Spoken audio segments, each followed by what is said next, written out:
Hi, welcome to view point. చెరపకురా చెడేవు అన్నారు పెద్దలు. అంటే మనం ఏదైనా ఒకళ్ళని చెరిపేందుకు ప్రయత్నం చేసినా, వాళ్ళ పనిని చెడగొట్టడానికి ప్రయత్నం చేసినా, లేకపోతే వాళ్ళకి హాని చేయడానికి మనం ప్రయత్నం చేసినా, అది చివరికి మనకే జరుగుతుంది అని, మనకే హాని జరుగుతుంది అని దాని అర్థం అనమాట. జగన్మోహన్ రెడ్డి కొన్నిసార్లు అలాగే చేస్తూ ఉంటారు. ప్రస్తుతం జగన్మోహన్ రెడ్డి గారు పవన్ కళ్యాణ్ గారి పర్యటనలను అడ్డుకునే ప్రయత్నం చేస్తున్నారు. ఆల్రెడీ పవన్ కళ్యాణ్ గారి పర్యటన స్టార్ట్ అవుతోంది. 14వ తారీఖు ఆయన భీమవరంలో ఆయన పర్యటన ప్రారంభమవుతుంది. అలాగే 15వ తారీఖు అమలాపురం, 16వ తారీఖు కాకినాడ, 17వ తారీఖు రాజమండ్రి, ఇలాగా ఆయన పర్యటన షెడ్యూల్ అయితే ఖరారైంది. దీనికి ఒక ప్రత్యేక విమానంలో పవన్ కళ్యాణ్ గారు ఆయా ప్రాంతాలకు చేరుకుని అక్కడ సభ నిర్వహించి అక్కడి నుంచి మళ్ళీ ఇంకొక ప్రాంతానికి ఇలాగ ప్రత్యేక విమానాలు, సహజంగా ఎన్నికల సమయంలో ప్రత్యేకమైన విమానాల్లో రాజకీయ నాయకులు తిరగాల్సిన పరిస్థితి వస్తుంది. రీజన్ ఏంటంటే టైము వాళ్ళకి సరిపోదు కాబట్టి ఆ రకంగా తిరగాల్సి వస్తుంది. జగన్మోహన్ రెడ్డి గారు అయితే పక్కనున్న తెనాలికి కూడా, ఆయన అమరావతి నుంచి తెనాలికి కూడా ఆయన కేవలం హెలికాప్టర్లోనే ప్రయాణం చేసే పరిస్థితి వస్తుంది. మనం గతంలో కూడా మాట్లాడుకున్నాం. ఎందుకంటే రోడ్లు అంత అధ్వానంగా ఉంటాయి కాబట్టి ఆ రోడ్లలో వెళ్ళటానికి ఆయన భయపడి, ఆయన్ని ఎవరు తిట్టుకుంటారనే ఉద్దేశంతో ఆయన హెలికాప్టర్లలో వీటిలో వెళ్లే పరిస్థితి. కానీ ఎలక్షన్ సమయంలో పవన్ కళ్యాణ్ లాంటి నాయకుడు రోడ్డు మీద వెళితే ఎంత ఇబ్బంది ఉంటుందో మనందరం చూసాం.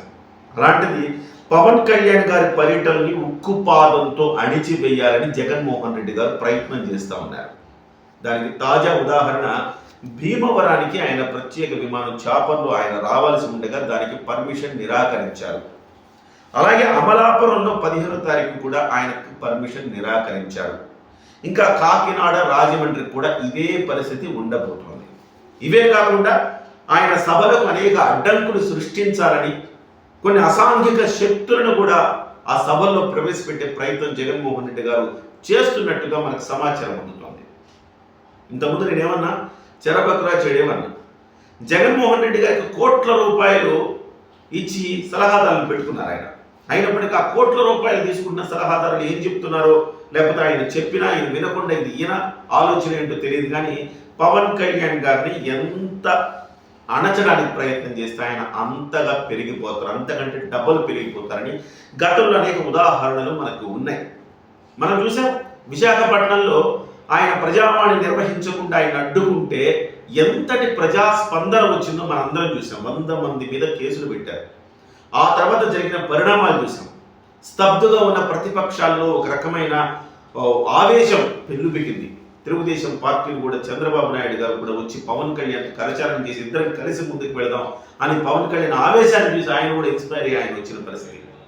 అప్పటి వరకు ప్రతిపక్షాలు కార్యక్రమాలు లేక ఉన్న పరిస్థితుల్లో, స్తబ్దుగా ఉన్న పరిస్థితుల్లో పవన్ కళ్యాణ్ ఎప్పుడైతే ఆవేశంతో ఊగిపోయారో విశాఖ ఘటన తర్వాత, ఆ తర్వాతే ప్రతిపక్షాల ఐక్యత కావచ్చు, కార్యక్రమాల రూపకల్పన కావచ్చు జరిగిందని చెప్పాలి.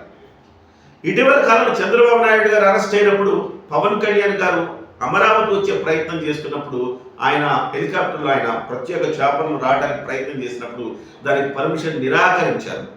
పర్మిషన్ నిరాకరించిన సందర్భంలో పవన్ కళ్యాణ్ గారు రోడ్డు మార్గంలో వచ్చారు. రోడ్డు మార్గంలో వచ్చినప్పుడు రాత్రంతా జాగారం ఏ రకంగా పోలీసు శాఖకు జరిగిందో మనందరం చూసాం. అర్ధరాత్రి 11, 12, 1 గంట సమయంలో కూడా ప్రజలు తండోపతండాలుగా పవన్ కళ్యాణ్ వాహనం ప్రొటెక్షన్గా వచ్చారు. పోలీసులు ఆ వాహనాన్ని కూడా పోనీ పరిస్థితుల్లో పోలీసుల్ని పక్కకి విసిరేసిన పరిస్థితి. ప్రజలు అంత అద్భుతమైన స్పందన వచ్చింది. దీంతో సింపుల్గా వెళ్లాల్సిన పవన్ కళ్యాణ్ గారికి ప్రజలు నీరాజనాలు పట్టారు. సో మళ్ళీ అలాంటి సందర్భం, అలాంటి స్పందన ప్రజల్లో రావాలని జగన్మోహన్ రెడ్డి గారు బహుశా కోరుకుంటున్నారేమో. ఈ రకంగా అణచివేతతో పవన్ కళ్యాణ్ని ఆపలేరు. ఈ విషయాన్ని జగన్మోహన్ రెడ్డి గారు గ్రహించాల్సిన అవసరం ఉంది. ప్రతిపక్షాలకు తిరిగే అవకాశం లేదంటే ఎట్లా? ప్రతిపక్షాలు స్వేచ్ఛగా ప్రజల్లో తిరగడానికో, లేకపోతే వాళ్ళ వాదన చెప్పుకోవటానికో, వాళ్ళ ప్రచారం చేసుకునేందుకు అవకాశం లేదంటే ఎట్లా? జగన్మోహన్ రెడ్డి గారు గతంలో ప్రతిపక్ష నాయకుడిగా ఉన్నప్పుడు తెలుగుదేశం పార్టీ అధినేత, ఆనాడు ముఖ్యమంత్రిగా ఉన్న చంద్రబాబు నాయుడు గారు ఇలాంటి అణచివేత ధోరణి ప్రదర్శించి ఉంటే జగన్మోహన్ రెడ్డి గారి పాదయాత్ర సాగేదా? గతంలో కిరణ్ కుమార్ రెడ్డి గారు కాంగ్రెస్ పార్టీ ముఖ్యమంత్రిగా ఉన్నప్పుడు ఆయన ఓదార్పు యాత్ర చేస్తున్న సందర్భంలో వాళ్ళు కూడా అణచివేత ధోరణి అనుసరించి ఉంటే ఆయన ఓదార్పు యాత్ర సాగి ఉండేదా? అసలు పార్టీకి ప్రాణం పోసుకునే అవకాశం ఉండేదా పార్టీ? ఈ రకమైన చర్యలు ఒక దుస్సంప్రదాయం అని మనం చెప్పాలి. పైగా జగన్మోహన్ రెడ్డి గారికి పవన్ కళ్యాణ్ పర్యటనలు అంటే ఎక్కడ లేని భయం వస్తుందో ఏమో తెలియదు, కానీ జగన్మోహన్ రెడ్డి గారు పవన్ కళ్యాణ్ పర్యటనని టార్గెట్ చేస్తూ ఉంటారు ఎవ్రీ టైం. సజ్జల రామకృష్ణారెడ్డి గారు లాంటి అనేక కోటాను కోట్ల రూపాయలు తీసుకుని సలహాలు ఇచ్చేవాళ్ళు కూడా ఇలాంటి విషయంలో పవన్ కళ్యాణ్ గారి విషయంలో బురదలో కాలేస్తూ ఉంటారు. మరి పవన్ కళ్యాణ్ గారికి ఒకవేళ భీమవరం సభకు ఒకవేళ కనుక నిజంగా పర్మిషన్ మళ్ళీ వెనక చిక్కైన మళ్ళీ రిక్వెస్ట్ చేసుకుంటూ ఉన్నారు, ప్రయత్నం జరుగుతుంది. ఒకవేళ ఇవ్వకపోతే భీమవరంలో ఆల్రెడీ భీమవరం పర్యటన సక్సెస్ అవబోతోంది. దాన్ని అద్భుతంగా మరింత 10 సక్సెస్ చేసేందుకు ప్రభుత్వం కృషి చేసినట్టుగా మనం అనుకోవాలి. భీమవరం తర్వాత అమలాపురం, కాకినాడ, రాజమండ్రి ఒక రకంగా అంటే ఊపిరి సలపలేనంత బిజీ షెడ్యూల్ పవన్ కళ్యాణ్ గారు ఏర్పరచుకున్నారు. ఒకవైపు చంద్రబాబు నాయుడు గారు కదలరా అంటూ ముందుకెళ్తా ఉన్నారు, మరోవైపు పవన్ కళ్యాణ్ గారి పర్యటన ప్రారంభమవుతోంది.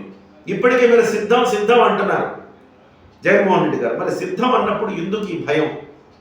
సిద్ధం అంటే మేము కూడా సిద్ధమే అని పవన్ కళ్యాణ్ గారు తన క్యాడర్ ద్వారా సంకేతాలు ఇప్పటికే పంపించారు. అయినప్పటికీ జగన్మోహన్ రెడ్డి గారికి ఎందుకంత వణుకు, ఎందుకంత భయం అర్థం కాని పరిస్థితి.